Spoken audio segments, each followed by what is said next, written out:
உங்களுடைய இந்த இந்த பகுதியில் இருக்கக்கூடிய பிரதான தொழில் தான் என்ன? சாப்பாட்டுக்கு நீங்க என்ன பண்றீங்க? இங்க அன்னாடம் ஆடு மேய்க்கிறது, மாடு மேய்க்கிறது, பெயிண்ட் வேலைக்கு போவாங்க, கொளுத்து வேலைக்கு போவாங்க. இதான் இங்க இருக்கிற வேலை. மற்றபடியான வேலை எதுவும் கவர்மெண்ட் வேலை இங்க யாருக்கும் கிடையாது. இந்த தண்ணி வந்ததுனால இப்போ எல்லாருமே ஒரு வாரமா மடங்கி கட்டுறாங்க. வீட்டில் பசங்களா மற்றவங்கள ஆம்பளைங்களை யாருமே வேலைக்கு போல வருவாங்க. எல்லாமே ரோட்டு மேலே பார்த்து ரோட்டு மேலே போயிடுவாங்களோ. இது உள்ள இறங்கி இது வரைக்கும் யாரும் பார்த்ததும் இல்லை, இன்னும் கூட கேட்டதும் இல்லை. அவங்கவுங்க துணிமணி ஜாமான் சட்டு எல்லாமே அடிச்சுன்னு போயிடுச்சு. படுக்க பாய் கூட இல்லாம எல்லாம் ரோட்டு மேலதான் படுத்துட்டு இருக்கோம். இது வரைக்கும் அதுக்காக என்ன சாப்பாடு போடுறாங்க, அந்த பக்கம் வர்றாங்க, அப்படியே போடுறாங்க, ஓடி போவாங்க, 2 வாயின்னு வருவாங்க. அது நல்லாக்குதோ நல்லாலே தெரியல, சாப்பிட்றாங்க, கீழே கொட்டிடுறாங்க. மற்றபடி வேற எதுவுமே இங்க முக்கியமா பார்க்கவும் இல்லை, எதுவும் செய்யவும் இல்லை. இது இப்ப மட்டும் இல்லை, எப்ப பார்த்தாலும் இதே ஒரு பிரச்சனை தான் வருது.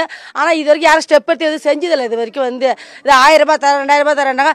அது கூட இது வரைக்கும் வாங்கினதில்லை. நாங்க எங்களுக்கு முக்கியமா கிடைக்கல. இல்லை எதுவுமே ரொம்ப கஷ்டப்படுறோம், ரொம்ப அவஸ்தைப்படுறோம்.